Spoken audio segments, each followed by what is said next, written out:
We have been covering a number of the different conspiracy theories, speculations, and reactions to different aspects of what's been happening in Ukraine. This includes the so-called bioweapons labs, biolabs. We've talked about it ad nauseum so far. Today, I'm going to scale up the crazy a little bit for you. Lara Logan is now a Fox Nation host. I don't remember her full credentials. At one point, I believe she was involved with 60 Minutes, and a lot of different things have happened with Lara Logan. But she does appear to have gone completely off the deep end, cuckoo for Cocoa Puffs.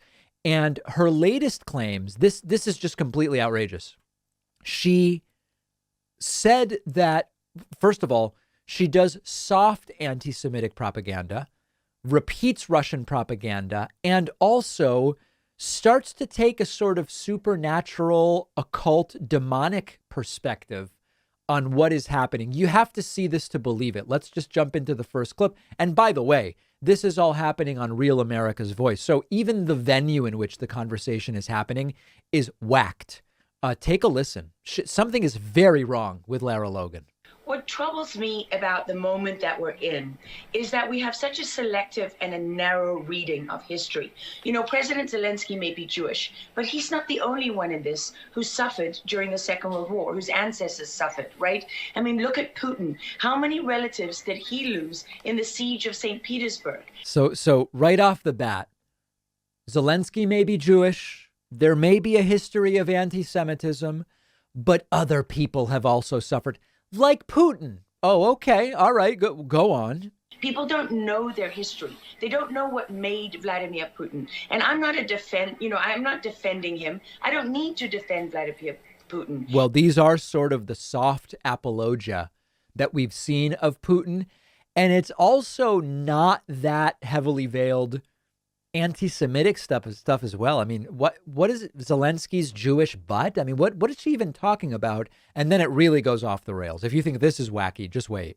My job as a journalist is to try to understand what is the truth here. I don't like being lied to. And we're being lied to on an epic scale. When we're told your only choice is you have to be 100% with Zelensky, who's a puppet, who you can find on the internet in black stilettos and leather pants, you know, with shirtless, doing a spoof Dancing with the Stars kind of entertainment video. That's a mock of a Ukrainian group that does this kind of satanic occult type of music video. So now she's raising that Zelensky's been involved in satanic occult stuff. That's completely outrageous. The guy was a comedian. Okay. Now you could say, well, a comedian shouldn't be president, or you might say a failed businessman shouldn't be president. Oh, sure, we can have that conversation. But what on earth is she talking about? What on earth is she talking about? And I mean, Zelensky was selected like so many of our leaders. And honestly, with big tech and with election fraud these days, we don't know how many leaders all around the world have been selected for us. And now that's another one of these Russell's teapot sort of. We talked about Russell's teapot yesterday. She doesn't actually have any evidence that Zelensky won due to election fraud or due to big tech. She doesn't have any evidence. If she had it, I guess she would present it. Although I don't know, maybe she doesn't even care about evidence. I'm not sure. But it's accepted by Ed Henry and the host. Oh, yeah. And it puts everybody else in the position of having to disprove that Zelensky won due to vote. It's the same thing that they do here. Actually voted in. But what we do know is that there are increasing problems with technology and the digitization of our world. Because look at what's happening with COVID. Okay. Oh, election. Look at what has happened globally. We are fighting the same battles all over the world. To pretend that this war is about Russia and Ukraine is just a barefaced lie. Yeah. So there's a lot of really important things here. One of the themes, these people all have the same themes, right? One of the themes is you're not being told the truth, and it may not even be possible to know the truth because there's so many people trying to lie to you and all these different things. And it's sort of hard to know that. Number two, making situations that are about something appear to be far more complicated than they are. Now, when you think about the history and fall of the USSR, Vladimir Putin's personal history, the history of Ukraine, the history of NATO, the history of there's a lot there, and there's a lot of history to know. But all of these, it's too complicated to even understand it type analyses are designed to softly make people question whether Russia was wrong to invade Ukraine. And let's go to the, we'll go to one more clip here. And here, I mean, this is, I cannot emphasize how bonkers this interview is. I mean, this is on throughout the Ukrainian military. You can see that black sign of the occult on their body armor, even on the female soldiers who are paraded in front of the world as being, you know, such an example of Ukraine's independence and spirit and nobility. It's all satanic and it's all the occult. It's all crazy. I mean, it's half a step before saying there are Ukrainian witches and we've got to burn them. And they are wearing the black sign of the occult. I mean, this is on. Yeah. So completely off the rails, Lara Logan. And I mean, listen, every time I talk about her, if I don't mention this, people email me and say I'm wrong to mention it. I'm sorry. If I don't mention it, people say I'm wrong not to mention it. But when I mention it, people say that doesn't really matter. She's out of her mind.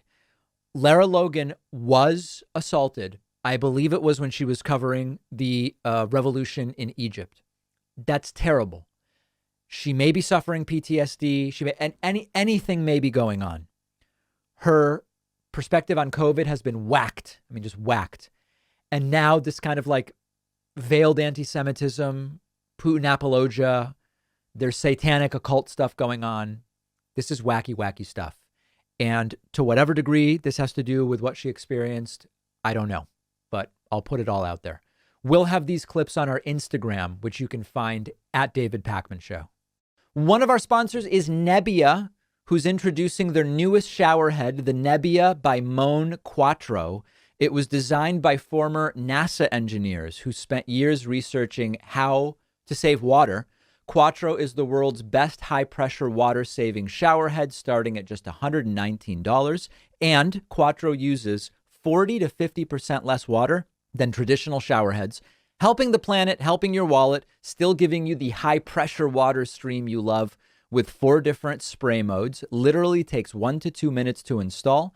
Easy as screwing in a light bulb. I love it. I have the rain shower version. I've been using Nebbia shower heads for a while now. I love saving the water and I love the high pressure spray. It's really the best of both worlds. Nebbia, the maker of Quattro, also offers sustainable bathroom accessories. I have the soft gray bath mat and the Nebbia double shelf.